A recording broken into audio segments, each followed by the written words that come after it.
Today's episode is brought to you by Grampian Graphics, Aberdeen's vehicle branding and wrapping specialists. If you want to turn your vehicle into a moving advert for your business, their expert team can design and install high-quality wraps that get your brand noticed everywhere you go. From single vans to fleets, Grampian Graphics creates bold, eye-catching designs that help businesses stand out on the road. A professionally wrapped vehicle works for you 24 hours a day, promoting your business wherever you drive. To see their latest work or get a quote, search Grampian Graphics on social media. Grampian Graphics, style that sticks.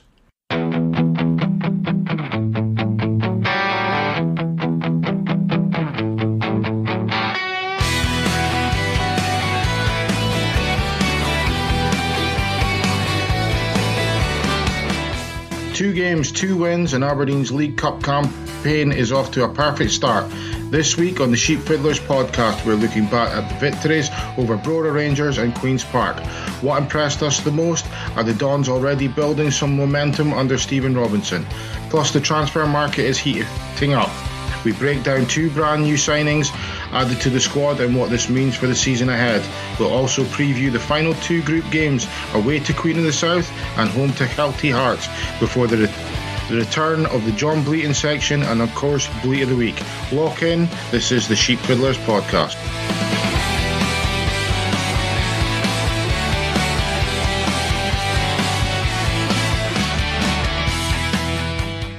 Welcome back to the Sheepfiddlers podcast. How are we today? Sure. Yeah, all good. It's been a perfect start to the new season. The Dons have made it 2 wins from 2 in the League Cup group stages. Today we're looking back at those victories over Brora Rangers and Queen's Park. We'll be breaking down the performances, discussing the standout players, and figuring out what we've actually learned about this Aberdeen side so far. So before we get carried away, as usual, we'll also bring you completely up to date with all the Aberdeen news, including the arrival of 2 new signings. We'll look at exactly what they bring to the table and how they'll fit into Stephen Robinson's master plan as the season begins to gather pace. Looking ahead, we're previewing the final 2 games of the group, away to Queen of the South and then back to Pittodrie against Kelty Hearts. We'll debate what Robinson might do with his team selection and what the Dons need to do to finish the group phase flawlessly.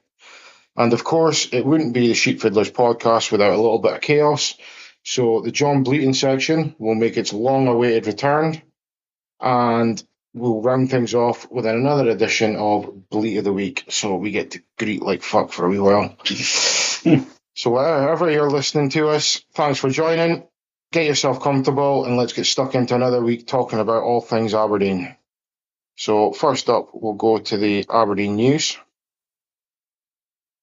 Which would have been easier if I hadn't just clicked the wrong button on my laptop. So Get all back in charge. Fucking amateur, right? Goes away on holiday. Forget the spikes. The Dons made 2 signings this week. First through the door was a lively winger, Lewis Smith from Livingston. We announced this signing on the podcast last week. It was fresh off the press as our 10th summer signing. The club have stated that it was an undisclosed fee, but from what I've seen online, it looks like it was about 300 grand. Now we've seen him in a couple of games. What do we make of him? Well, if he wasn't playing for Livy, the price would be double that, maybe a bit more, I think. Yeah. Yeah. He's been all right. He's been thrown in at the deep end, I suppose. Sign on Monday, playing on Tuesday, playing Saturday. But he's done all right. Yeah, I definitely he was better on Saturday than he was. Yes. Yeah. And I think the pitch had a lot to do with that as well. But Yeah, that pitch was short. Yeah, but definitely Pittodrie, I think the first 5-10 minutes he didn't. It took a bit of time to get in again, but I think it's just off the surroundings playing there first time. But then after that, he was brilliant for the whole game, really. Well, I mean, for as long as he was on the pitch, really. I don't want to make it into the Bleats later on, but we're back to inverted wingers again. Yeah. Lewis on the right, Ugan on the left. But what I would say, Ugan doesn't have a left foot and Smith doesn't have a right foot. yeah, but what I would say is they still go down the line. I'm getting well. Whereas before, the wingers weren't doing that. Ugan took a while to go down the line, I would say. Gets in the field, He is. he's flying. He's always looking to beat his man, but he's always looking to get it onto his right to cross it. Yeah. So no, Lewis Smith, I'm a fan of that. I think he's looking quite good. Yeah. Pacey as well. He's what we wanted last season. Yeah. The only thing is, I don't think we're looking to make a profit off of him in the same way we were with like Kessing or Bleat. No. So he's probably ours for the duration of his contract, and I'm fine with that. Yeah. If he's going to be as good as he has been the last 2 games, then Yeah. I was decent. he'll be in and around the starting 11. He scored 7 goals for Livy last year. Yeah. You got to think if you can add more in an Aberdeen shirt, it's going to be better than what we had previously. You've got 1 already. Main thing we want from him is assists instead of goals. Yeah. Obviously, it's nice when your winger can chip in with goals, but for us, for the level we're at, we want them getting the ball into the box. Where I'm somebody else does definitely it. confident he'll supply that. Yeah. And well, he did score with his right foot. Yes. Still doesn't have a right foot though. Cross the ball line. So the second signing we're going to talk about was our 11th summer transfer. Was experienced goalkeeper Marius Muller from Wolfsburg. Stephen Robinson has stated publicly that we're being proactive in case we lose Mitov. But if we don't, we'll have proper competition for the gloves on match days. What do we think about Stephen Robinson's comments? And what do we think that means for Mitov? I don't think he can come out and say it's because Mitov is leaving us tomorrow. But I think Mitov is definitely out the door. You don't sign a goalie who is going to play ahead of Mitov and keep Mitov. Yeah, I think it's interesting that basically his last press conference before they disappeared for summer holidays, he said that we would let Mitov go for the right amount. Yeah. It does seem weird that he said that. They've come back. He's obviously come back from his operation. We've signed a replacement goalkeeper. I love Mitov. He was brilliant in the cup final for us. He'll always have that place for us. But to me, that screams he's leaving. Yeah, I think there's a couple of things on it, really, isn't there? He could be leaving, but it's just having someone meet the valuation the club want for him. But also keep the fact that how much times was he injured last year? We don't. And his first season as well. Yeah. So realistically, we didn't really have good backup. Duham was okay, but we didn't really have a backup last season. Last season we didn't. No, when we had Duhan, it was very much you had a first choice and a second choice. Last season we had a first choice and a third choice. Yeah. I think the club's open for business on him because of his injury record. Yeah, definitely think that goalkeeper will make probably him number one to a certain extent, but I still think Mitov will be in there until he's sold, really. Yeah. Unless there is, and that's the reason why he didn't play inside, because there's an offer on the table, or there's offers on the table right now. Yeah, it could be. Well, I went for a mix sort of weird. It's we brought in he 33, so he's an experienced keeper. We've never had an experienced backup keeper or an experienced second keeper for a long time. So whether there's something or Gallagher. Am I going back further? We had brought in Neil Alexander for his That's what I mean. When you say that's experience, that's not. I don't think we were ever intending on playing him. But Charney I'm not a pensioner. was a good backup. Okay. Right. But what I'm saying is, you've got Seaman and you've got Beatles as your backup to be. Yeah. Right. So you bring in an experienced Muller. It was a case of, right, let's bring him in. Let's see what we can do.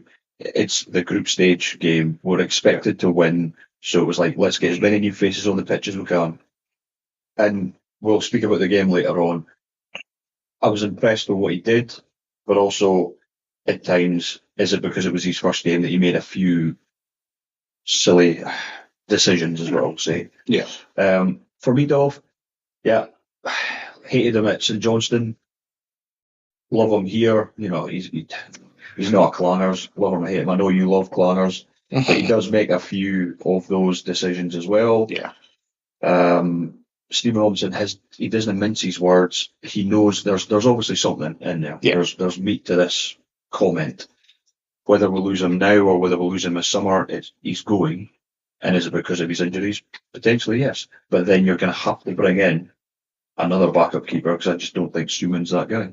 No, I would agree. Yeah. So do you think there's an element here of the end of the season, Meoff's done what Popey's done and told Robinson, I want to leave? this is my time's up. I want to. Possibly. And that's where then everyone's come from. So Robinson's then went out and said, yeah, we'll take a look off, valuation from, that's his way of saying to the market, we're open for business. Yeah.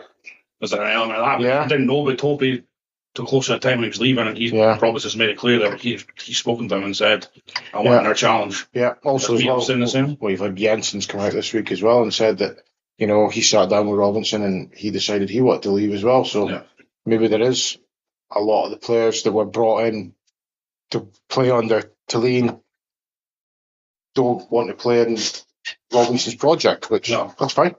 Well, the thing is, he's making it his team now, and you can see what he's trying to do. Yep. And those players, obviously, are not a part of that. Yeah. Which, well, when you it's look not at on him. the starting 11 that played on Saturday, 8 of them are new signings. Yeah. And one of the 3 that's left was signed in January. Yeah. So there's only 2 players that started the game that were actually here at the start of last season. Mm-hmm. Interesting. But so we got a comment on this one comes from TikTok. GJC 1903. Yeah, Mitov will be away. Last chance to make decent money on him. Like you said, too big a signing to be playing second fiddle. So Pretty spot on. Pretty spot on. Yeah. And if we are getting the 2 million that's been rumoured, I can't see it. Got to take that, but I can't see us getting 2 million. I'm being honest. If we get 2 million, I'll take it. Of course I would, but then take one. yeah, I think that's more of a realistic figure. So we also touched on this last week, but it's now been kind of confirmed that Christopher Tobers is back in training this week. Although we've not been given a timescale for his return to action, it would be good to see him put the injuries behind him, and hopefully we can see him fight for a place back in the team, and we can see how good he actually is. Because we've not really had a chance to see him. I give him 2 games, and then he's back out again. I think he's going to be one of them. Aye. There is I can't remember his first name, Tommy Hoban. Yeah, Tommy Hogan. Kind of reminds me of that. There's obviously a very good centre back there, but just really unfortunate. Hopefully I'm wrong, because I'd like him to be a good player for us. Yep. Well, I think he's in it last week. He's an international captain, so he's got to be a good player. Do you know? Yeah. He came in and we did initially go, he's solid. He'll be fine. As you say, we could just put But that was 2 years ago. Yeah. These vacancies behind them. Yeah. Got another comment. This one was on Facebook from Kenny Young. Just want to see him fit. Hopefully he's over his injury and can make a good contribution this season. Yeah. Pretty much echoing our thoughts there. Some news coming out today that Aberdeen have entered into the race for Liverpool player Trey Nyone. We are competing with Swansea, Blackburn and Norwich. Do we know much about him? I know nothing about him. Lots of things. I've done a little bit of research today on him. He started off at Leicester and then he went to Liverpool. He's very highly regarded at Liverpool. He's actually featured at 18 in the first team squad. So he's highly regarded. He's seen as a kind of a 10 on the ball, a bit higher up. Liverpool have obviously signed him on his 18th birthday. He signed a long-term deal with them. So they obviously think he's pretty good. They see a future. So be interesting to see if we do get him, because obviously we've signed Connor Ronan in that position. Yeah. We've got Marshall. And we've got Marshall as We've got our well. own youth talent. Yeah. So that's He could be the kind of player he's one of that front 3. He can go out and versatile, maybe. Again, I don't know. Yeah. Keep it out though. I think if Liverpool see a future for him, then we're obviously not getting him permanently. It would be a loan. Be alone, yeah. Looking at those teams, if you're Liverpool, if rather send him to Swansea, Blackburn, or Norwich than up to Aberdeen. Yeah, looking at Reece Williams carry on that they had the last time. I think it's just Well, they sent Clarkson to us. There's a big Clarkson here. Well, yeah, we gave them Calvin Ramsey, and oops, didn't go well. But there could be an element of we maybe have a winger or a player to back up to Ronan in mind, but we can't get him now. So if he's that good, he could be someone who comes in to cover Ronan and Yeah. I think this to me, this move will make a little bit more sense 12 months ago when we were playing in Europe. Liverpool sending him up here to get him European experience. 18-year-old, he doesn't look physically the biggest. I mean, that's why they want to second here. Yeah, maybe. Is Liverpool's kind of way of doing things, our way of doing things, getting the boy out for Mane's football? Aye. There could be that. Games like Yeah. Away for a year to go. I would be concerned looking at him coming up here to get the shit kicked out of him. Yeah. But the thing is, maybe Liverpool just listen to this podcast and listen to what you say about what we did with substitution Morris. Yeah. And you think, what we need to do is listen to Chris, and we need to send someone up there who becomes a sub and comes on every now and again and just makes the player that he is. I think it's more likely. Though, yeah, I mean, as far as Yeah, right. All listening to us. Well, I think it's more likely if they've listened, it was maybe Arne Slot that was listening. That's probably why he lost his job. Okay. maybe. Maybe that's what it is, like. So the new home kit was unveiled this week. Personally, I love it. My only gripe is having to wait till mid-August for it. I'm not happy about that. We'll leave that till later. I think it's a nice kit. We'll just go with the love or hate it just now. Yeah. But yeah, Right. Yeah, I mean, I like the top. It's smart. Yeah. It's good. It's good to get your home strip around, like, just before your first home game of the season, man. Yeah. It's interesting, isn't it? Yeah. We've had another comment on the socials for the Doric feather. If it had an Adidas badge on it, most of the haters would be spaffing their drawers over it. I like it. I like the fact that the stars are on the back.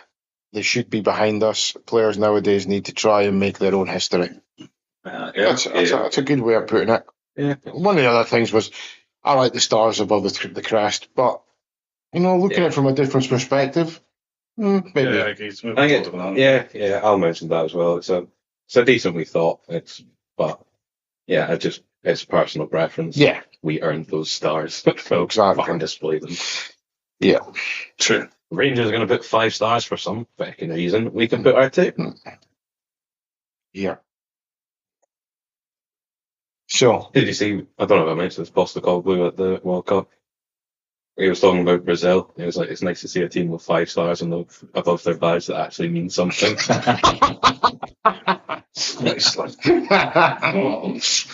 oh, That's pretty good. yeah, it's not hard to guess who he used to manage, is it? Yeah.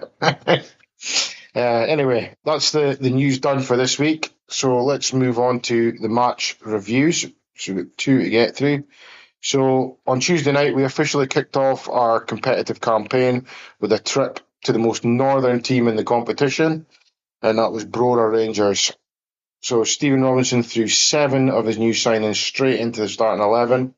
For me, that screams loud and clear that Robbo is bringing in players that are ready to do the job immediately. Last week, you guys discussed on how we wouldn't be able to guess the lineup. What did you make of it? Well, we knew we wouldn't get the lineup right if we guessed Yeah, it. it's just, yeah.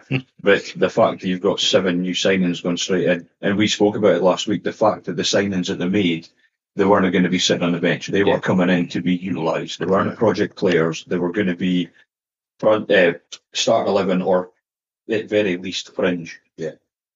I mean, it's Yeah, we didn't really know what the team was going to be, but it was nice to see the options that we have. Because obviously, you think we're just going to we just signed a left back, so he's going to be the one that plays back. So we still go with Devlin and lobbing it right back.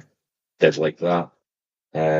Mayo and Happy, I thought looked quite a good pairing, and obviously we did the same in the last pre-season friendly at Linfield. Yeah, that's right. Yeah. So maybe that's going to be our partnership going forward. But you do wonder where Knooster fits back into that. And Tolbers. Yeah. That's months away. It's only one game, probably. But yeah, I agreed. Yeah. Yeah, I think it was difficult couldn't call it. I mean, to have 7 new signings in I think it's pretty damning of what the squad was previously. I know there's a lot of elements have changed before that game because we've sold people already, so I get that, but it's still pretty damning to say to more than half the team that he's new signings in. But You're right. I think the signings he'd made is for the first team, is for that first 11 effectively. So I thought I thought was a good lineup, to be fair. From what I've seen, some of the players like Yogan deserves to start, Nesbitt, well, say, as our main striker, I suppose, deserves to start. Yeah.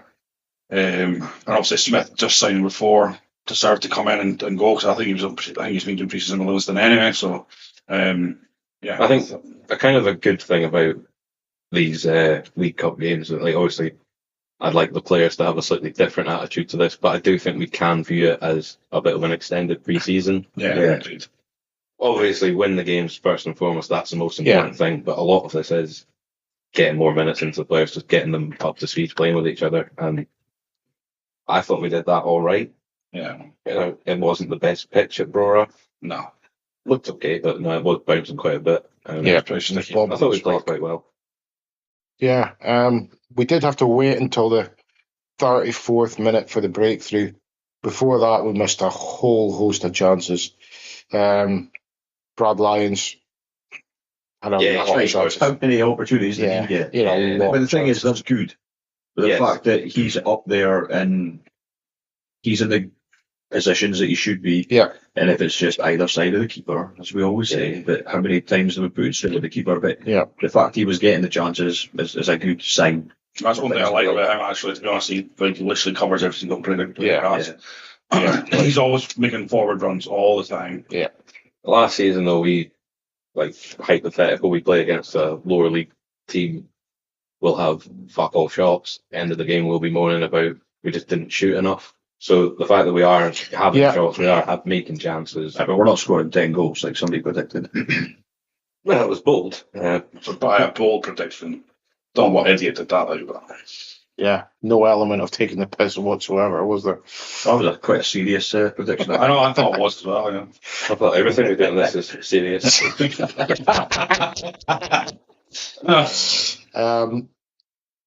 We did have the ball in the net earlier on, but everyone's favourite linesman and MP and MSP and Farmer, Douglas Ross, thought it was a good idea to chalk it off.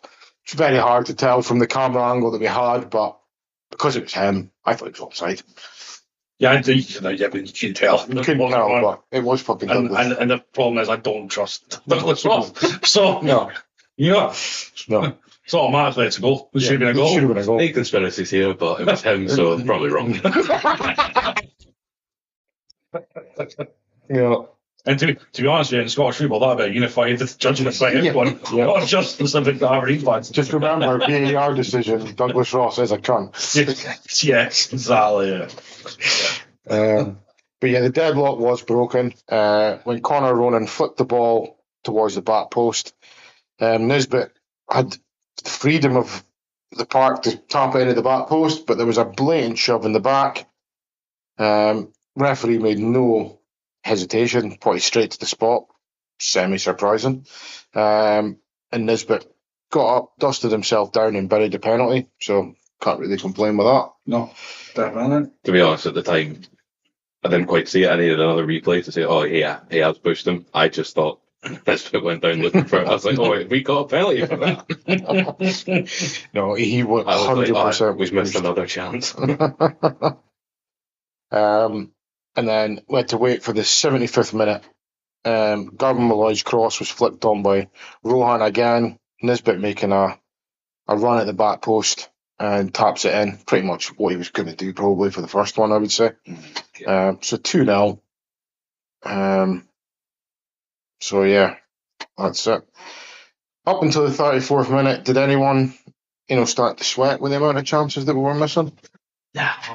No, I think it was good. I think we're probably in a good place for the chances again. I think in pre-season, the sharpness it's one of them. Is that as long as you're getting the chances, that's the most important thing. I think you talked about there a few minutes ago about playing a lower league team like last season and not getting any shots on target whatsoever. Yeah. I think at least we were getting shots. Yeah. We weren't scoring, but at least we were getting shots away. Yeah, definitely in that position we would have been fucking about with it at the back. Yeah. And that's where the ball would have been. It wouldn't have been out. Making 6 or 7 sideways passes and then lumping it forward. If you look at it like that, 23 shots and only 2 went in, it maybe doesn't sound great, but actually, you're not going to score with every shot. No. And the fact is we kept going. I think we kept trying. We didn't just stop. I think if you're being hypercritical, I would like to see us hit the target more out of 23. To only hit the target 9. We could have done better on that aspect, but it's the first proper game back. That's where you give the sort of leeway of like it's kind of a pre-season match, so Yeah. everyone's just getting their eye in. I think there was no real criticisms of anyone no, in that game. So no, I would. I think that's. But I think the fundamentals are there, like the way we played in terms of like what you talked about last week, the 3 passes, then straight forward. There was none of us dicking about at the back. Yeah. It was very much high press, go win the ball. If we don't win it, then if we've got it at the back, then it's literally a couple of passes and it's forward. Yeah. It's literally much more high paced. Get it into the wing as well. You could identify, as we talked about, Stephen Robinson now. The identity is getting there. Yeah, 100%. The identity is night and day to what it was. Yeah. At the last end of 2 or season. 3 seasons, like the stats are, I think they're on the Aberdeen's website, like most touches, most passes, and it was always our centre backs. Mhm. We're always top of that. Yeah. I feel like this season it'll be Lions, it'll be Aramis. Yeah. Like Yeah. almost definitely it'll be Lions. But like players everyone's getting involved is what I'm saying. It's not just pass it sideways along the back and hope that something somehow happens. Yeah. And to be honest with you, I think I've said this to you before about the centre halves being able to actually pass the ball. I know we've mentioned this a lot last year about Jack Milne, but Happy and Mayo, the fact they can play, switch of plays. Yeah. And also then Linfield will have his left foot is ridiculous, and you can ping it like David Beckham, and you can see the 2 centre halves doing the same thing. Yeah, they might pass a couple of times, but then it's straight out to the wingers. I'm not saying you can never pass it along the back line, but just no. keep the ball there. That's definitely a change in intent, because like last season they're looking to get up and play it. Last season, even when Oysters in there, it was still very much him and Jack Milne passing the back and forth. They're not going anywhere with that. Yeah. So I think we're pretty much in agreement that it was a 2-0 win. It wasn't a bad performance in disguise. It was just a typical, first competitive game of the season. It was a tough place to go, to be honest. Well, also the commentators pointed it out. I think Premier Sports was just broadcasting Red TV's commentary. But Mayo and Lions obviously played for Kelly last year against Brora. It said it went kind of the same way, or it was like 70-something minutes until they scored. Yeah, and then they got another one really later on. Yeah. So like they're obviously a decent side. They're organised, and sometimes it is forgotten that just because one team is good doesn't mean the other team's going to roll over and let them play. So. And that does it. I've said this countless times. It doesn't matter what level you're playing at and what level your opponent is. If your opponent is organised, they're going to be hard to break down. Yeah. Because we were moving the ball, as you said, 3 passes to get it forward. You're not letting your opposition get set, and that's where your opportunities are going to come from. I think it would be a lot more worrying if we'd had 2 shots on goal and we scored 2 goals. Yeah. I would be more concerned there than having 23 and 2. Yeah. I think the goals will come if we keep creating chances. 100%.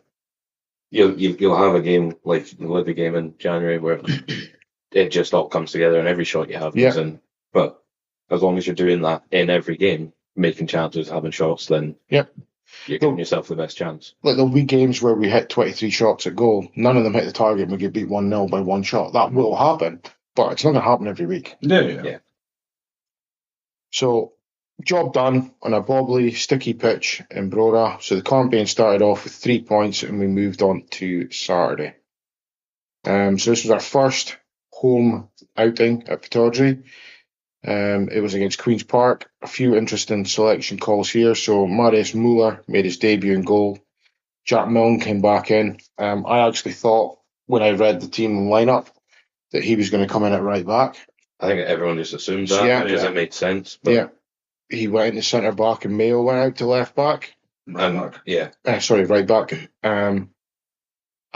I was waiting until now to comment, but I think Mayo, his versatility is shockingly good. Yeah. I knew he was a left back come centre back. Didn't think he could play on the right. I didn't know he I thought he was really good for us. Solid round. Yeah. Later in the game when we had him on the right and Malloy on the left, we lacked something going forward. But not complaining. Obviously, Muller made his debut, so that obviously entered into the pre-match thoughts. We've pretty much kind of covered that earlier on anyway. But I forgot about his op as well. So Again, yeah, probably managing. It could be that as well, yeah. You know, the Brora game less competitive than what the Queen's Park game would have been. Yeah. So Yeah, maybe. that's why give him some minutes in there. You won't have to do much. And then, well, as we saw in the Queen's Park game, there was a bit more to do Yeah.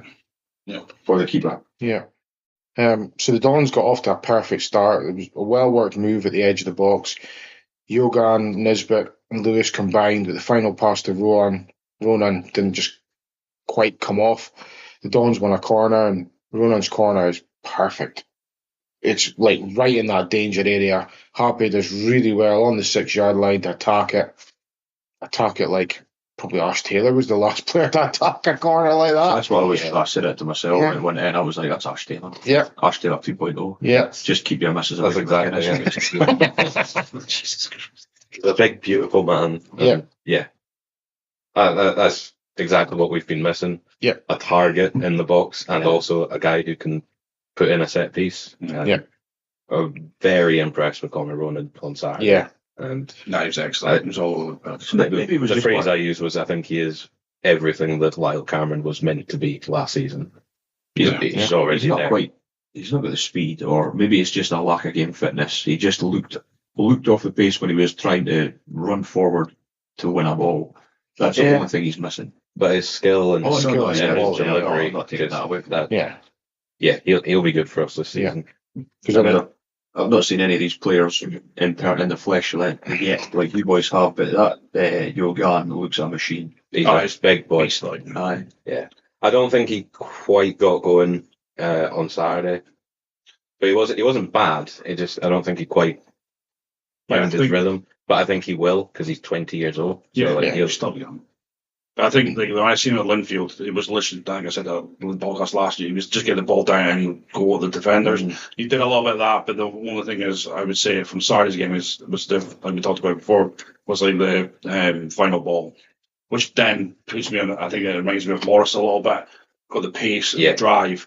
There's sometimes that end product is just not there, and I think we're kind of similar to Yoga. Sometimes the end product is good, but sometimes it's not, and that's where there's probably a learning curve for him being so young. He needs to learn how to do that. He can sprint the player, he can get down the line, he can do all that. He's really, let's say, quite aggressive in terms of his play, and he's not scared. But I think his final ball times, because there was a few times in that game, where he got to the point where he's in the wing, he's like, I'll just kick off the player because I don't really know what else I need to do. So you can tell. When are we playing Motherwell again? 22nd. Yeah, so maybe it goes wrong for him in the Motherwell game. Fuck's sake. What? So then he becomes a sub.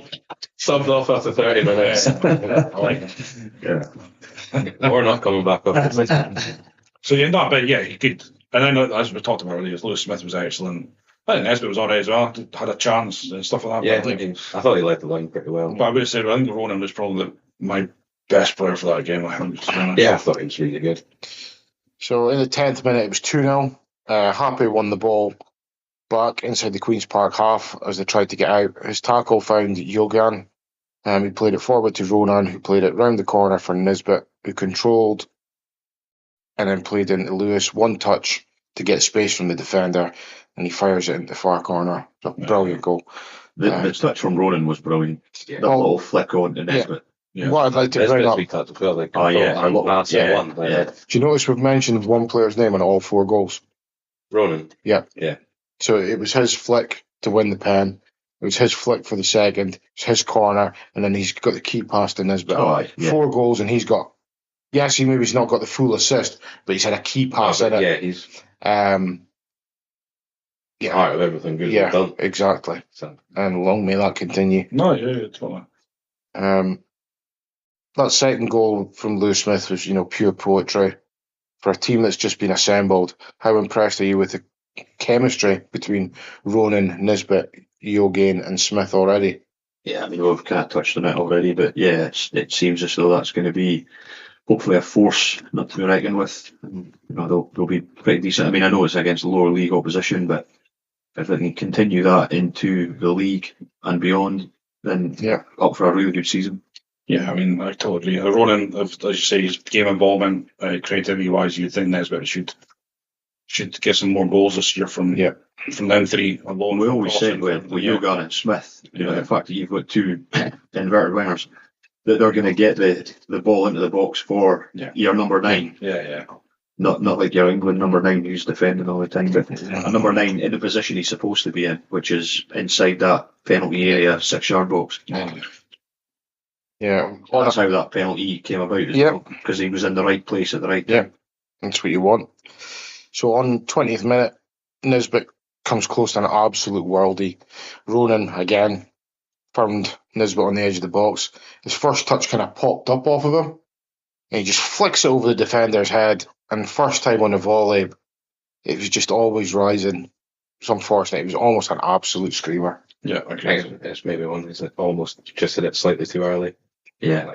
That's why he's kind of snatched at it. Yeah. He's got. He let him drop another kind of 12 inches or so. Yeah. That is the difference in football. Like it's literal centimeters, fractions of a second. Like talking of centimeters and fractions, I mean, we've kind of spoken positively-ish about Jack Milne, but he's got 6.5 inches on Michael Ruth, and he couldn't win a header against him. I thought, I was watching. I was like, oh, good to see Jack Milne. I thought he was playing well, and then he nearly gave them a goal.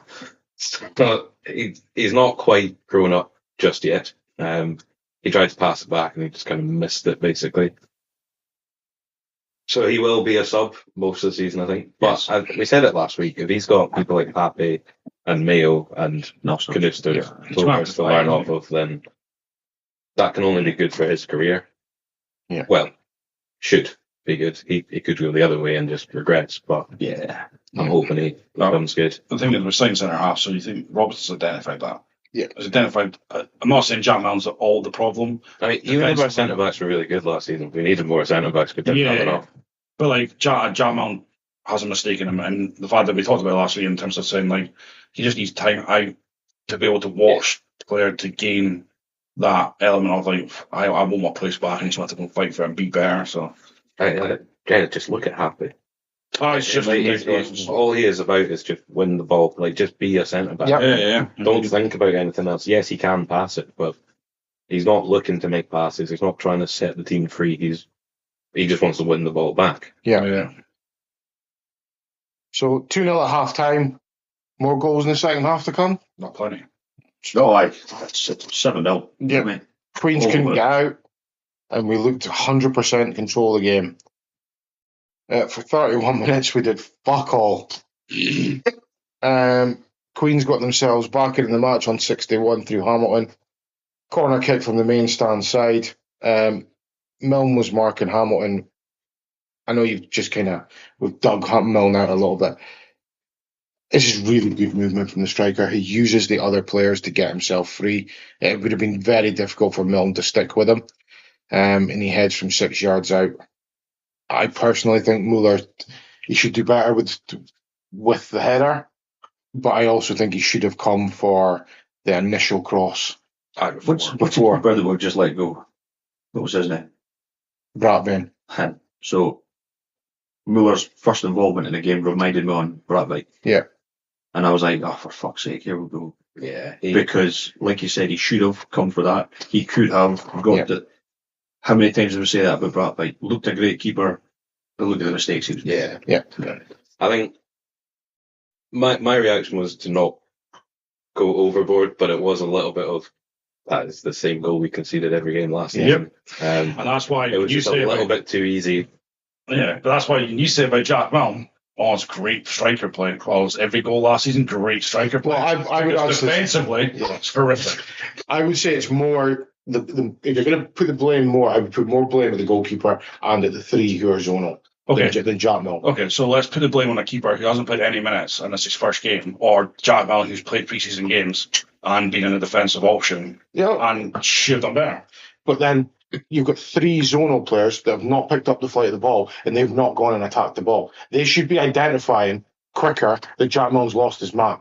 I'm not saying it's just Jack Milne's one-man team, but he is marking that player. Yeah, but where's he supposed to go? He can't run through another player. And I don't suggest that in any shape or form, but It's just, we I think can't blame the keeper for everything because keeper's No. first game. And I would agree, like, there's times when he should have come out for crosses, but Jack Milton should be doing better. Should be sticking with his man, 100%. I think we should add a new segment to this podcast. It's Hal's Jack Milne moan. Just like that, you literally hit the nail on the head.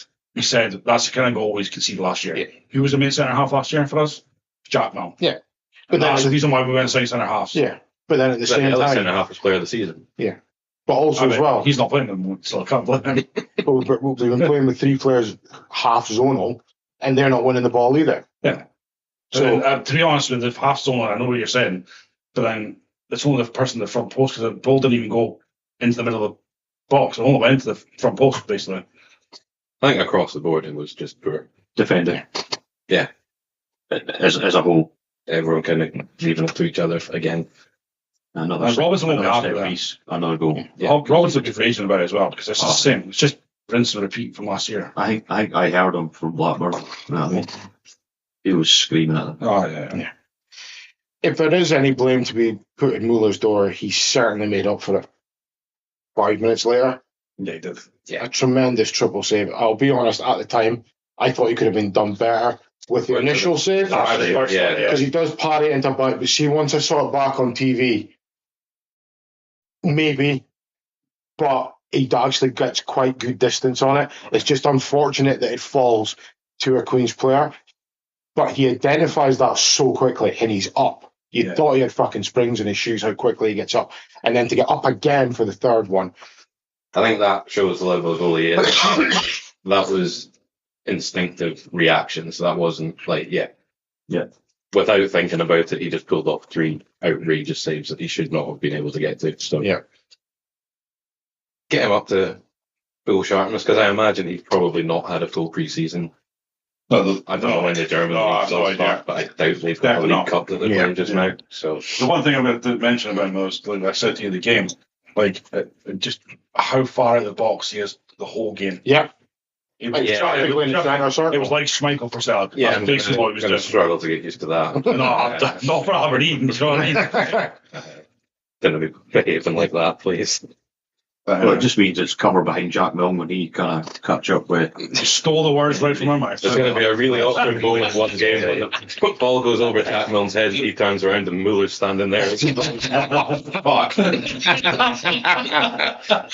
Um, What were you about to say? Oh, I'm sorry. No, I'm just saying that's exactly what I would have said because Yeah. I love Jack Milne so much. Nisbet had a great chance 2 minutes later. Ronan does brilliantly to keep the ball, drive to the byline, has crossed the back post, leaves Nisbet with an empty net and to kill the game, but he couldn't get the connection on the volley and it goes high and wide. Was this a sitter? Was that the one he hit with the outside of the foot? He didn't get the He was reach for it, and it was a foolish. Sorry. I set her in the sense that it was an open goal, but like, Christ, that would have been a hell of a finish if we managed to get that in. Fucking all this. From our I angle, would have scored that, you think, yeah? from the back of Section A, it was an absolute fucking sitter. And at the time, you said that's worse than Olisanya. Yeah. But see, when you see it from the South Stand camera, it would have been an absolute some goal. But like ours, It looked like an absolute sitter. From my view, it was past him, and he's at full. Yes. Oh, right, There, fair like, enough. Yeah. he's, Fair. it would have been pretty like- impressive to get that. I to get literally any say that, like- angle on that, like. I literally was like, see all these people mourning about all that. Yeah, that's horrific. That's worse. I bet you know people about that. That. I bet you know people about that. I think because not everyone was in Section A. We had it straight on you. Oh, fair enough. I was wrong. Oh, man, I was wrong. So the last 10 minutes, so the Dons come very close 3 times. Nearly an own goal as Breedle's corner deflected goalwards. The defender, smartly on the line, tries to clear it, but smashes it off the underside of the bar. It comes down, keeper grabs it as Bilalovic is trying again on it. Free kick given. I've seen that from obviously our angle because the Baron caught it on video, and I've seen it on the TV. I still don't understand how it doesn't go in. Yeah, same. From the south stand, it looked in. Oh, it was never in. Yeah. But it just shows fucking angles. Like, Yeah, no idea what's going on. Yeah, true. Well, what's the point in going to these games? Let's see what's actually To be happening. fair, we just need one person to be sitting in the main stands, and you're normally in the Richard Dunn. Yeah. So we've got all three stands covered. We've got one angle we don't have. It's the fucking opposite end of the pitch. All we need is you to separate. One if you go into Ah, the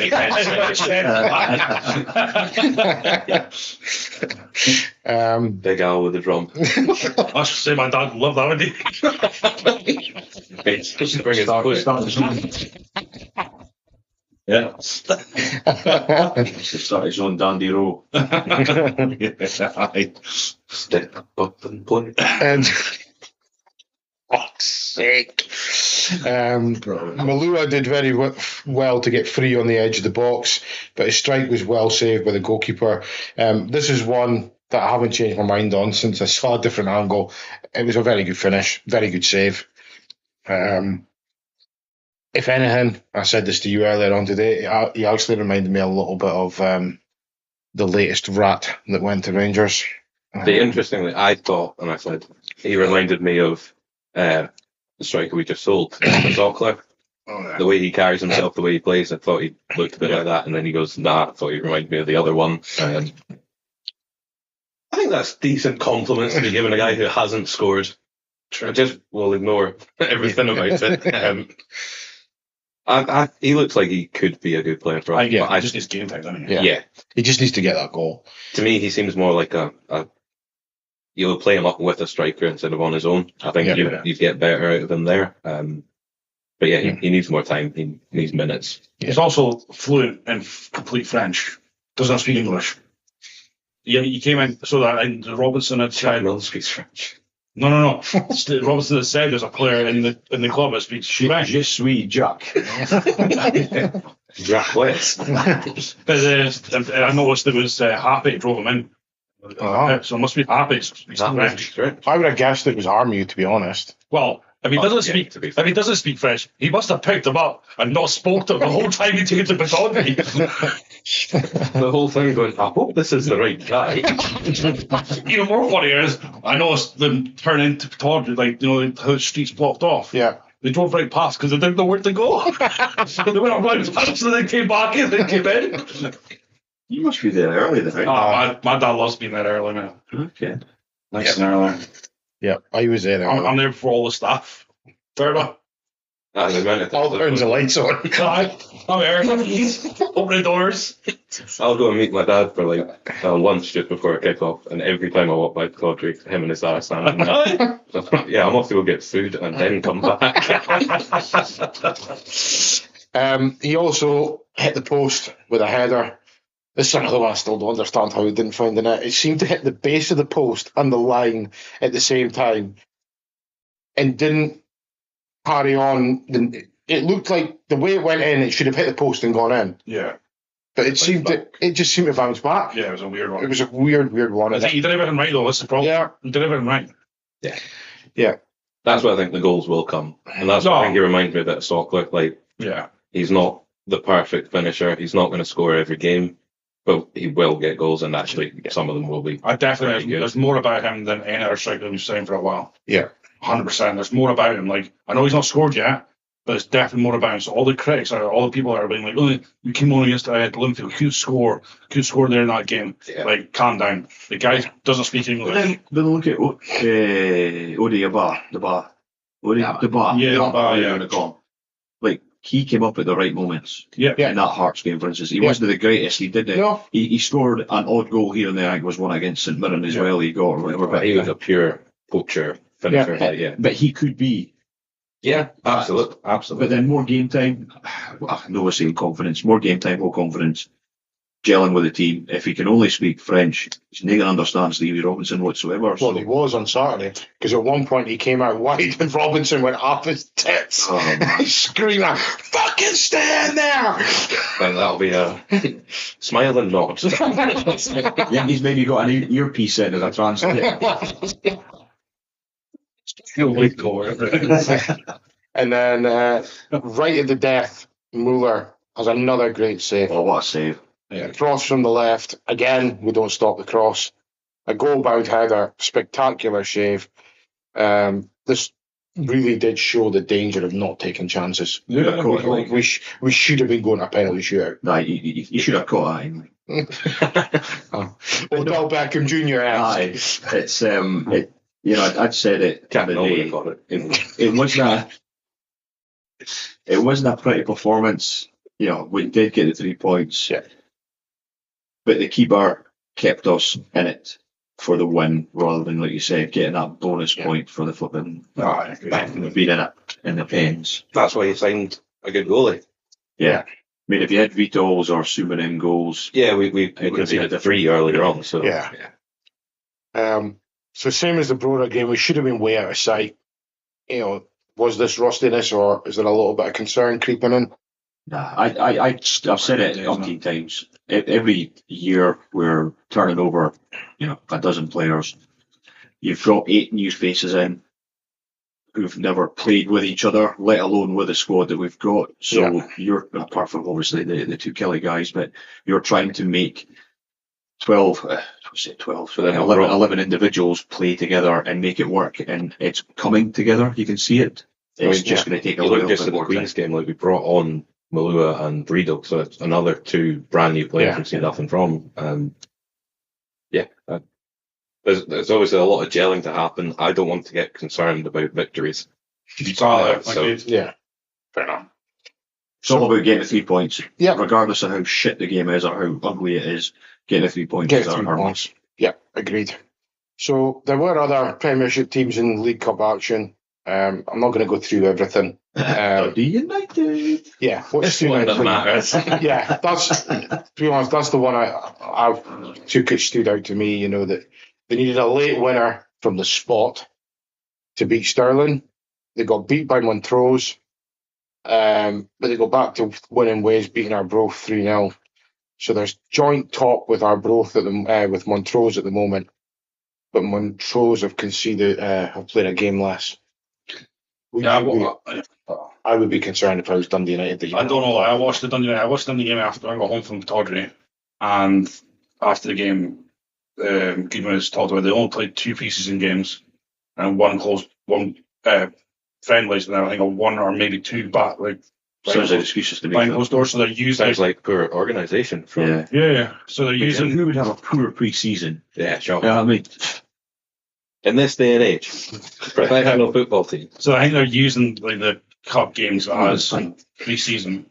No, I'm not buying. Not chatting on. They were talking about they were lucky against Stirling when you say last minute. They were all over them, and then the same. They were all over Montrose. And Montrose got a goal in the second half, and Alicia just defended, basically just parked the bus against them. but then we could have been talking about that being us. Oh, 100%. Exactly. Agreed. We spoke about our predictions were 10-0, 3-0, 4-0 against Brora, and we struggled to get 2. Yeah. And same for Queen's Park, it was 3 or 4, I think we'd said, and we struggled to get 2. Yeah. But they did actually good the game they won. Fair enough. Much better performance from the look of it. Another one on the face of it was worth pointing out is Hope they go down. another one worth pointing out is obviously Falkirk, they battered Edinburgh City 5-0, but everyone seems to batter Edinburgh City, but then they were beaten 1-0 by Ayr. It's not I know. A lot of cheating I think as well it's interesting just to put that into perspective of we won our games. That's the most important thing. Yep. Scottish news. So it's just one news thing I want to speak about. Elliot Watt has been handed a 4-game ban for comments he made after Celtic's controversial penalty winner at Fir Park. So he has moved to Samsunspor in Turkey, where he's going to have to serve his ban there now. And I don't get how you can cross over from association. Yep. If you're banned in one association, you will. I'm surprised that Turks even. Because it wasn't done by. They don't then, but most bans will be like I remember Joey Barton got banned before he went to France and he served his ban. That's not sanctioned. But this one here shouldn't be. Isn't sanctioned like by UEFA, is it? Because it's UEFA that's the. But when it's I suppose in that, like the Joey Barton, it's a non-footballing incident. Yeah. So I suppose that is. Oh yeah, true. Actually. It's a ban So it must from be football. a sanction from the UEFA. It can't be from the SFA. Get Trump on the phone.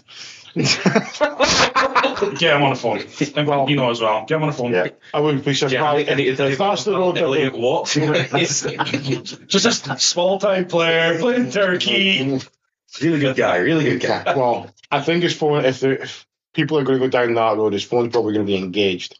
Because if they're handing out 4-match bans to him, surely the new Rangers manager is going to be getting the same. Yeah. I will be. I will put money on it. Nothing happens to him. It can't Slap happen him because around. it's for the Suspended sentence. Suspended sentence. Yeah. It's a good shout. Oh, yeah. No, that fucking. This is the organisation. Like, I've just moaned about the guy. I don't like him. But one of the worst things I've ever seen happen in Scottish football is Jim Goodwin getting an 8-game ban for calling a diver a diver. Yeah, That's This is the same organisation that gave out that punishment. McInnes has to get the same punishment. Yeah. He won't. He won't. 'Cause He won't. He won't. We know he won't. But he should, because that, He should. that would If he be. was still Hearts manager, he'd be Yeah. banned. Yeah. Yeah. Yes.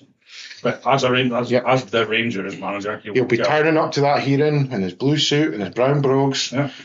New Hearts manager will get the ban because he was Hearts manager at the time.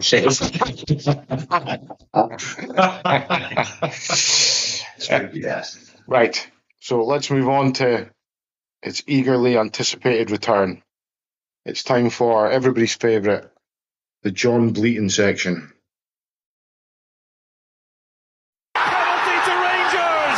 So on this podcast, we've been very critical of referees in this country. Almost every week, there has been something for us to rip apart.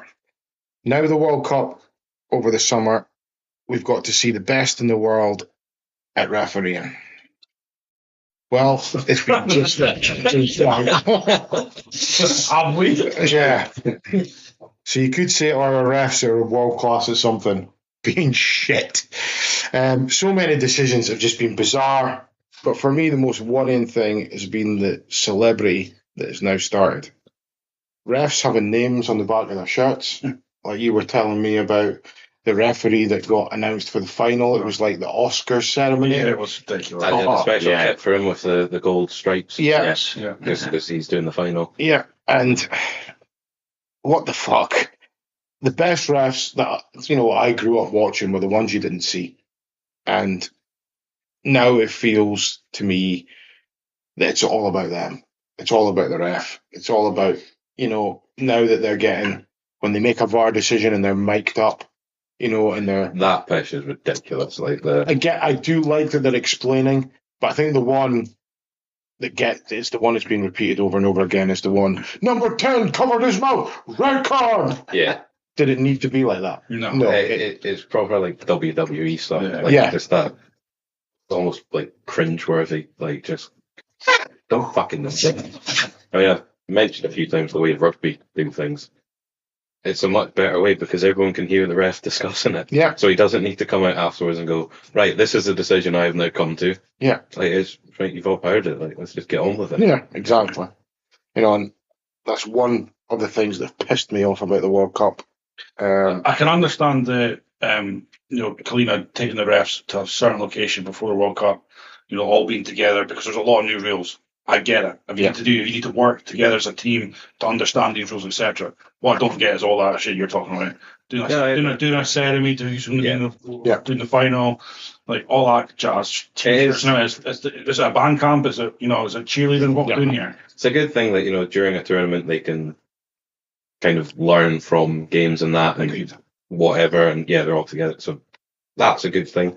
I can't remember what game it was. Someone pointed out that when they get their team sheets at the start, 9 officials listed because they've got referee, 2 linesmen, 4th official, backup referee, 3 VAR, and 2 standby VARs. I've maybe got them wrong, but like a completely unnecessary amount of people. Yeah. And the one thing that isn't in there, see when you're watching ITV, BBC, Sky, and something happens, and 5 seconds later you are watching that again from a better angle right up close.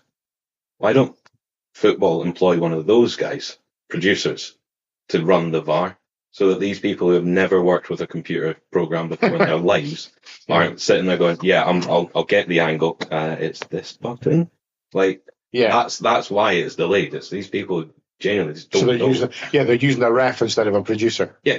It's basically So instead of having all those people in that room there, you have 2 referees and one guy who can, a producer, to get them the angles and show them, and then they can make a decision on that. So basically, like Quanny going on holiday and leaving us to do the podcast, so we're just pressing buttons and making it work. That's not what we're doing. We recorded for like 7 hours last week. Only one got out. It'd be like The Apprentice, when they're all going in and getting them to do this shit for them. That's what it'd be like if you got a producer in. The producer would be sitting there in his mind going, "These fucking idiots, and I got a fucking clue." Yeah. But yeah, you're right enough. It's, yeah. My take on VAR, refs, all that shit. Consistency. I'm not just saying. Well, yeah. What's the problem with the rules in football? There's fucking too many interpretations. Well, It's what's the problem is opinionated. human error is coming into it. So what's going to help with eliminating human error? Add more fucking humans. Yes. So you went from having a ref and 2 linos and a And a fourth official. right? So you've always had 4. Yeah. To adding in another half a dozen people Yeah. to come to the same stupid fucking decision that the one person could have come to themselves. Yeah. At least they've taken off the two And that it's stand wrong. on the touchline. Yeah. Got rid of that. Yeah. With their magic wands. Yes. I'm pretty sure in the final, don't quote me on this, but it did look like this. When the referees walked over, when the players had done the handshake and gone to their team photos, the refs then walk over and then they stand in a line. Oh yeah, they get a photo. They get a photo as well. Right. Well, the 2 captains had come and kind of ruined the photo, and the ref like that, like pointed as if I'm getting a ball here. I'm like, whoa! Just go on with the toss now. Like, do you know what I mean? One thing I will give them though, if you are that referee, you want that photo. Yeah, probably. That goes back to the point of what I was saying. The refs are not supposed to be fucking celebrities. No. I know. Yeah. Well, he's a bit of a celebrity going back to 2020 after his antics. Oh, he had a good night out. Epstein Island, did he? Can't blame a man for that. Not as bad as do you see Robbie Williams on? I don't know what I've seen channel that. this was. I've seen It's this. unbelievable. Talking on the microphone and some white rock falls out of his nose and lands on the microphone. He picks it off, scratches his head, and just leaves it up on his forehead. It's stuck in his head. If you're wondering why his show was so shite, he was off his face. Him and Pablo Escobar are best mates, man. Right. Let's move on to what's coming next. Having the most northern team in the competition on a Tuesday night, what could be possibly better than getting the exact opposite the following week? Yep, we're making the massive trip down south to Palmerston to face the most southern, one of the most southern teams in the competition, and that's on a Wednesday night to face Queen of the South. Last boys going. No. Just watching the TV. Good choice. If it was a Scottish Cup, I would have won, but not for fucking League Cup. That's pre-season. Yeah. Last time we were down in Dumfries, we cruised a 4-0 victory, which, if you remember, was right in the middle of Jimmy Tillene's incredible 14-game winning streak as he started his Aberdeen tenure. Queen of the South have just come off of a 3-0 win against Brora, so that'll give them a little bit of confidence. But this is a game where we need to assess our Premiership quality. Some key players to look out for is Reece Lyon in midfield. Why is he the danger man? He's the absolute heartbeat of the team. Last season, he was named PFA Scotland League One Player of the Year after finishing their top goal scorer with 13 goals, 9 in the league from centre mid. Decent player. 13 goals in all competitions. Aye, for centre mid. For centre mid. Is that it? I'll be surprised if you've seen the goal up in 13 times in your life. I've seen a goal. Yeah, I've definitely got more than that in my career, even as a goalie. Another player to look out for is Matty Douglas, defender and captain. How many goals he got? He's got 6 goals. 6 goals. Is that it? See, if you read down one more line, you would have seen. Yeah. He's incredibly dominant in the air. He's chipped in with 6 goals, and he'll be trying to physically roughen up Kevin Nisbet. So, what are your guys' thoughts? I mean, I don't really know any other players from the sense, but it'll be a tough game. It'll be the same as Brora. You know what I mean? It'll be a tough game down there. Yeah. They'll try and defend. It's the same as last week. We don't know anything. We just need ourselves put in a good game. It could be. We will win. We could be a good shout as well because they travel to Brora, so Yeah. they went to go and back. You know, they're maybe not so used to playing. It's a different time zone up there, isn't it? Midweek weekend. I go back about 40 years. Really fucking outlander. But I think it's a bit a tough game, to be honest. Yeah. Does Muller come back in? Does Muller keep his place, or does Mitov come back in? Again, it depends on if they're resting Mitov or not. I don't see why they wouldn't have Muller in goals. I think it's maybe one if it is Muller again, which I think it will be, then it's maybe more of a nail in the coffin that Mitov is gone. Nah. Or going.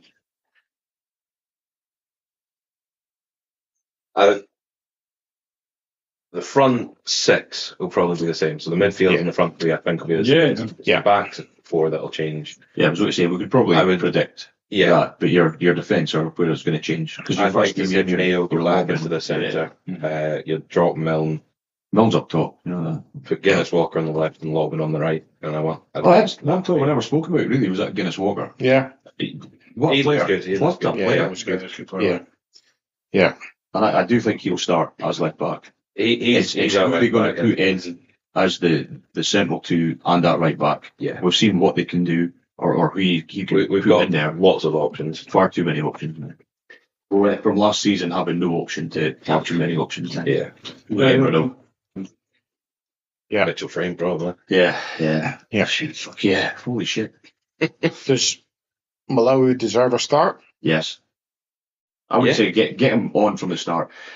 We've seen what he can do later on in the game, which isn't well, he's getting the chances, but give him a start. Let's see what he can do from the start. Yeah. And then get Nizzy on later on when we need to go. Do well. So, what's everyone's predictions? I'm going to go for a 4-0 Dons win. Do you know Don's one? That's not what you've written. You've written a... I knew you were going to say that. I knew as well. Going As soon as I seen what it was, I'm like, what was the point? Just put the score. I'll tell you what it is. You know what I mean? Oh, the hook had barely touched the water there, and you came out like a fucking salmon. Fucking massive one. Because I knew exactly what you were doing. About 5 minutes and he's already pissed me off. Yeah. Go fuck off from holiday again.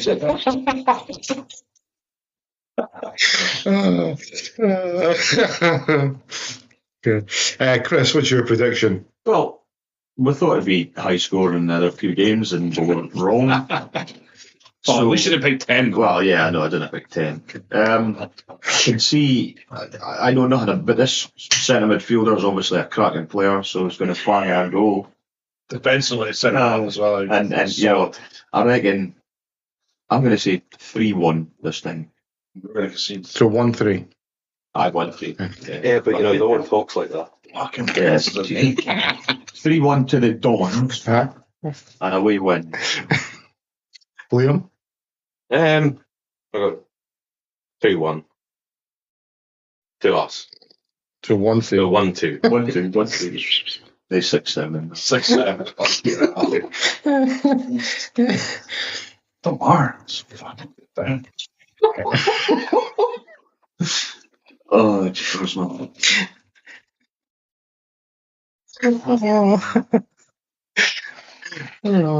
So, after that, we'll round off the group stages on Saturday, and we're back at Pittodrie to play Kelty Hearts. Hopefully, by the time this game comes around, we've taken care of business and Dumfries and the group is wrapped up. I would like to see if it is, we run any changes, and it's more fringe players, more young players. Probably youngsters. Yeah. Yeah. Put it out there. What youngsters is left? Marshall. So one. Marshall. So you want to bring the change to Jack what's a Milne. young player from there? Jack Milne. Yeah. It's not class as young anymore. Come He's on. still young. Aye. Dylan Loban as well got Dylan taken out. Loban, Yeah. He's a fucking first team Mitchell player. Frame. Yo, Mitchell's still Gallagher, young. yeah. First team player. They're still young loons. Yeah. Isn't it young ones? Because there is only Marshall technically from everyone else is over loan. Kjartansson. Yeah. Again, first team player. But they're young loons. Barely had They might be young a ones, but they're not like youth players. But Which you just basically said. young fringe players. Oh, They're not first team starters, so they're fringe players. You either need to loosen your belt or take your drawers down a wee bit because you're very highly strung tonight. No. Just There's no horses here tonight. just make the point Just take correct. drawers.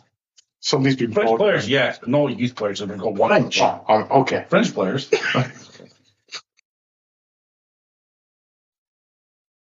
Get more in so they can speak to Malou, yeah? Agreed. So Ross Cunningham is the danger man in midfield. He's their top goal scorer. Do you get 30 as well? Sorry, with their top goal scorer. Dyke only having a short-term impact last year, and several players departing. Cunningham is the guy who pulls the string in the attacking third. He's got top-flight pedigree from his time at Hamilton, and is highly dangerous from set pieces. Because I think that's probably the only way they're going to get goals against us. Yeah. He's the next Robbie Muirhead, is he? Don't let him get the ball out. You never know. You never know. So yeah, Kelty had a brutal relegation campaign last year. But they still have guys like Ross Cunningham who can hurt you from a dead ball situation. If we heavily rotate the squad on Saturday, does our second string backline have the discipline to keep a clean sheet against a team with nothing to lose? I mean, Jack Bang was in there, then set piece wise, we could be losing a lot of goals. But if you are, would you say Devlin's part of that second string back line? So, What's happened to Devlin? Because he wasn't even in the squad. I wasn't even in the squad. yeah, I assume he'll be back. Interesting. He'll be captain. He'll be back in. I don't think he's out the squad for good. So predictions, I'm going to go 5-0. Jesus. 4-0. I'd say what it's. Home team. Yeah, 0-4. Christopher. 4-2. Oh. What a game. And William. 2-0. I don't see us scoring loads of goals. 2-0. Fair enough. Right. So now for another one of our most requested section, the Bleat of the Week.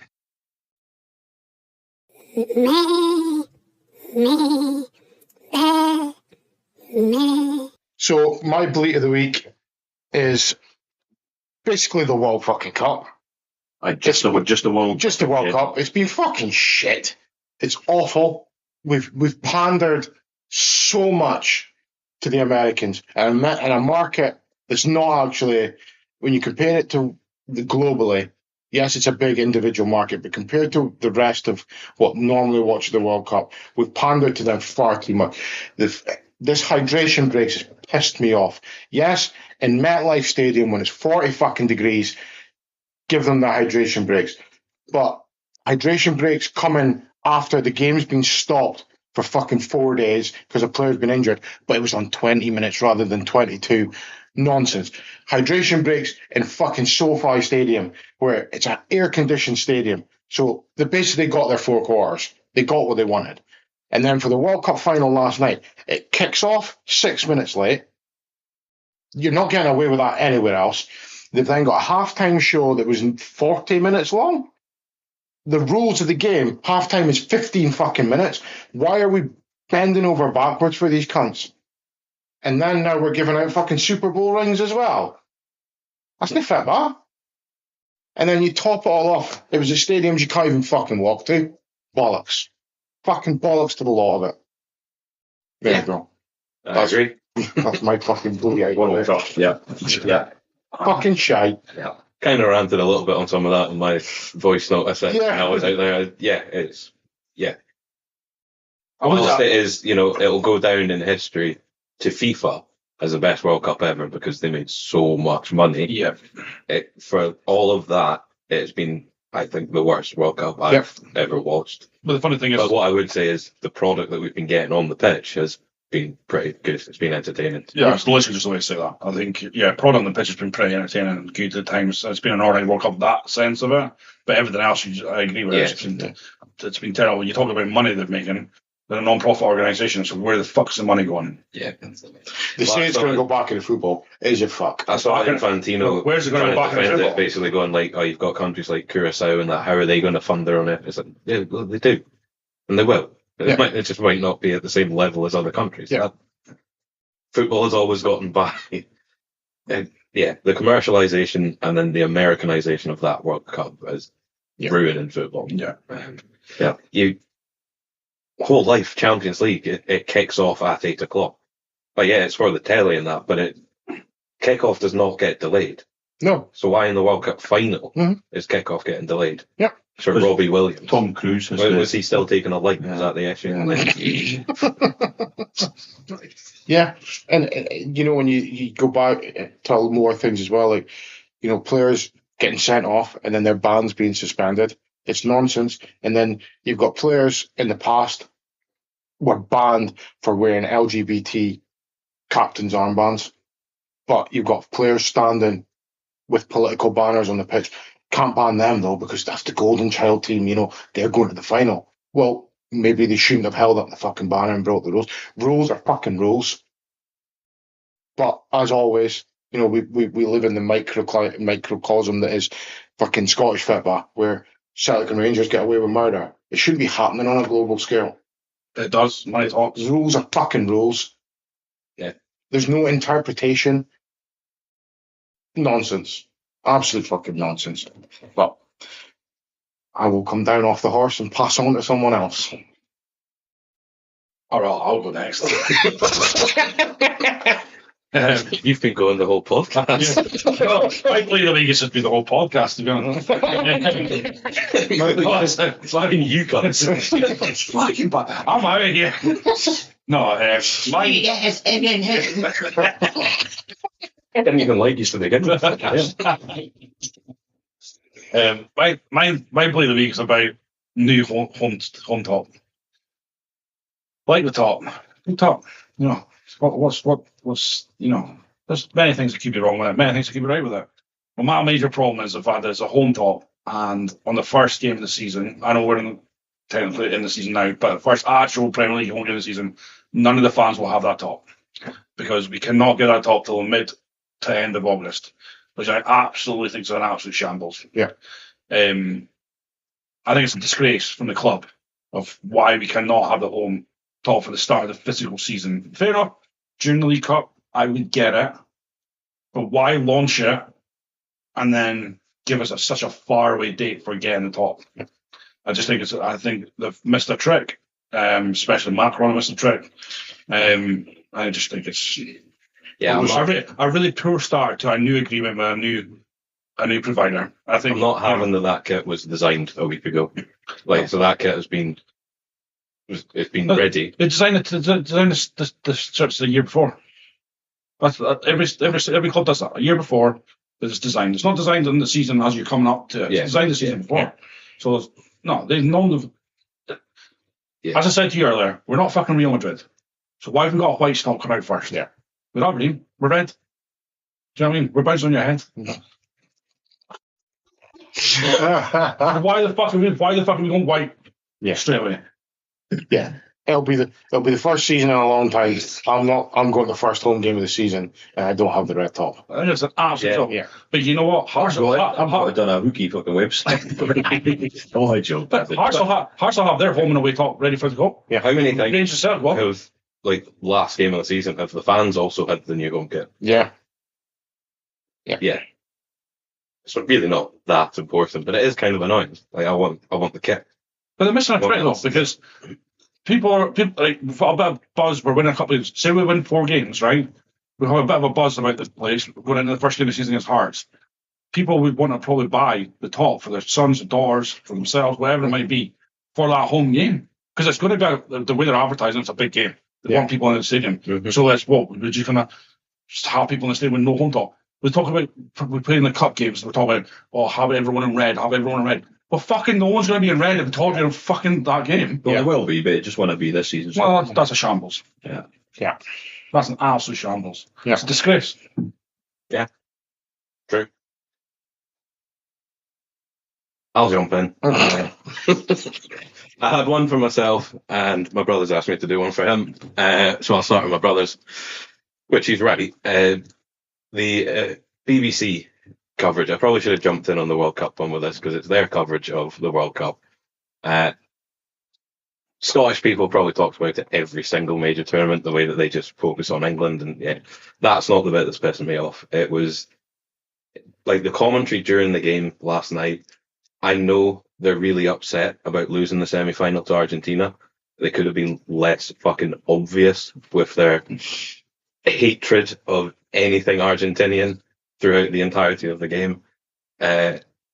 We all know that footballers, every single game, anywhere in the world, will go down easy looking for a foul. But when an Argentinian does it, it's disgusting. It's the worst thing I've ever seen. And just a little bit of perspective. But then they brought out a thing today where they've the pundits for BBC have kind of voted on. So it was like player of the tournament, best fans of the tournament. Those are the two I'm going to focus on, so because I don't remember the rest of them. But they decided to vote for player of the tournament, Jude Bellingham. Get a fucking grip of yourself. He wasn't the best player in the England team. No. Fuck off. I know you really like him, and Real Madrid, yay. He didn't win Golden Fuck Boot off. either, did he? He won nothing. Mbappe won it, and Golden Boot, didn't he, I think? Yeah. Oh, that's another thing. No, he shouldn't. He should. I know, that's a different story. I know it's another Bleat the fucking team. Yeah. Should have jumped that one in on the World Cup. Yeah. Third, fourth place playoff, it shouldn't count towards your total because you've been knocked out of a competition. But yeah, the pundits all voted for their fans of the tournament. Teams that were mentioned were Argentina, shockingly, Colombia, Mexico, and Curacao. No mention of the country of 5 million that went to one of the major cities in the United States, took over, twinned with that fucking city, and have now sent a cone over there as well. I know we're shit at football, but we are the best fans in the world.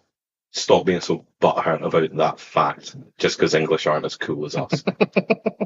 But my actual bleat was the bastard sitting behind me who spent the entire game against Queen's Park just moaning. He didn't want to be there. He wanted to go to the pub, and anyone who decided to applaud an Aberdeen player making a pass or anything, he was turning around and going, "It's fucking Queen's Park. Why is it? Oh, why are you celebrating that? It's Queen's Park." I thought, right, so why go to any football game if you're not going to applaud your team doing something good? Agreed. Yeah. And why go to a football game and spend literally from minute one talking about wanting to go to the grill? I thought One is a shit. I thought you were in the south stand, not in the main stand in front of these two. No. They wouldn't go to the grill. I'm not biting into that one either. But no, there's far too many of these people at Aberdeen games who just want to moan. Don't like give these players a chance. Yep. He was having a go at Yogan for not having a good final ball on him. But it's like, right, but he is beating his man every time, and also the season has been alive for 30 minutes, so calm the fuck down. Like, yeah. I'm done. Yeah. Do you Oh, need that to moan, or was our moaning enough? I just, everything you've said pretty much, World Cup, Aberdeen, World Cup, Infantino has renamed himself to football because that's where all the money is going. Donald Trump overturning a bloody suspension so his American player can play. The halftime fucking palaver, the game being delayed by X amount of minutes because of that shower of shite. Your How long players from the end of the game to trophy being lifted? and having Donald Trump trying to get on the main stage again with Infantino, who's in trainers whilst in a suit, being the fucking head representative of FIFA. There's so much we could actually do a podcast alone on the shit of the World Cup. They bring in all this rules and they don't really enforce them to the way that they should be. And giving your keeper 5 seconds. Martinez last night, for instance, it's none against Argentina, but he had the ball in his hands for like 12, 14 seconds. Where's the 6-second rule in that? The throw-ins that were happening, the pushing, the shoving, the shit from that Brady's or whatever his fucking name is at the end of the game. He shouldn't have been on the pitch. He should not have been on the pitch.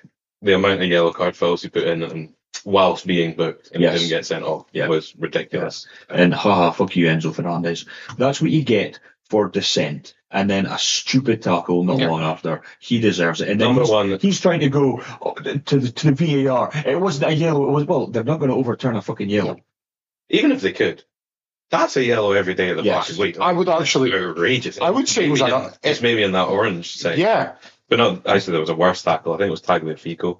Yeah. He Yes. just went down on the back of the boy's cap, Yeah. and I can't believe VAR didn't bring that up because that was honking. And then you've got Messi fucking trying to be a little school kid and telling on Cucurella because he kind of put his hand over his mouth for like a split second, and he's like, oh, miss, he fucking put his hand over his mouth.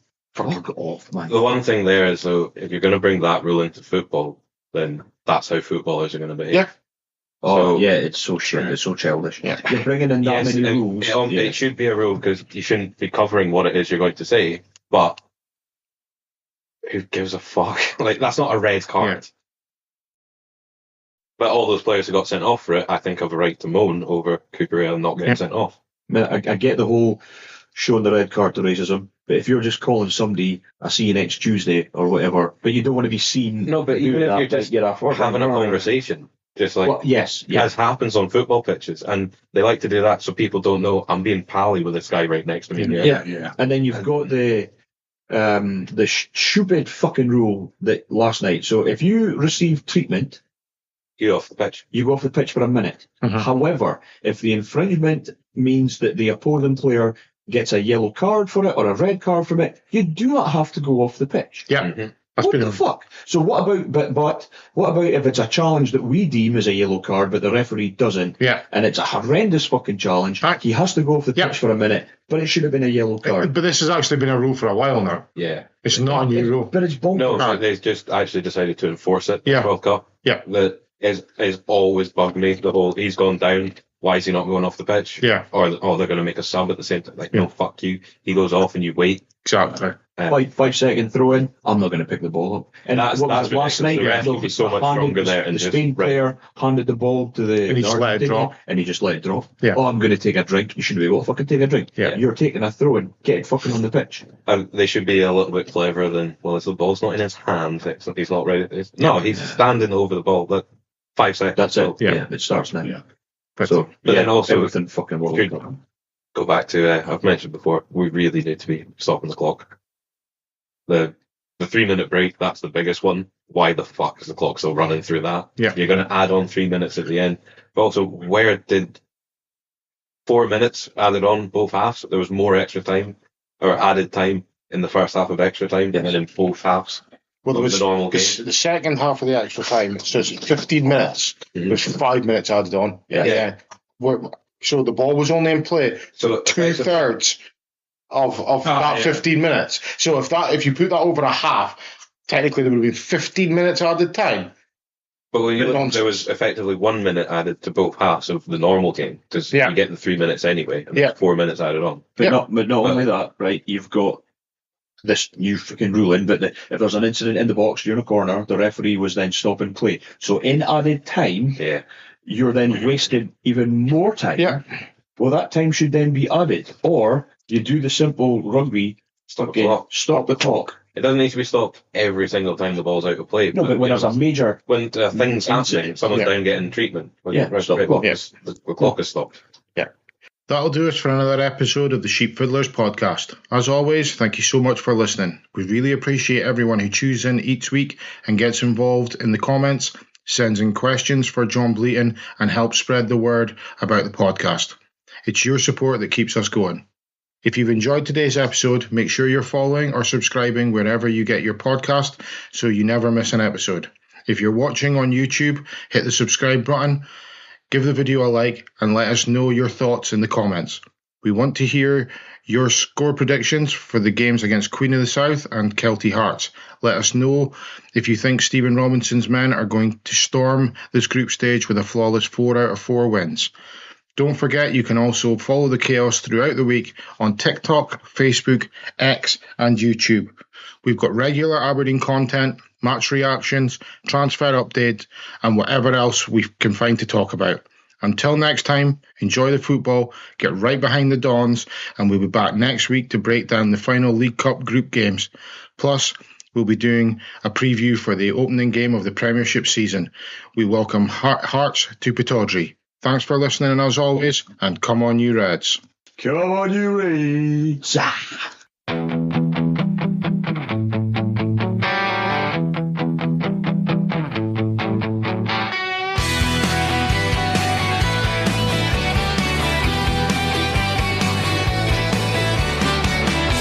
Thank you for listening, and please like and subscribe. Please also look out for Sheepfiddler ASC on TikTok, Twitter and Instagram.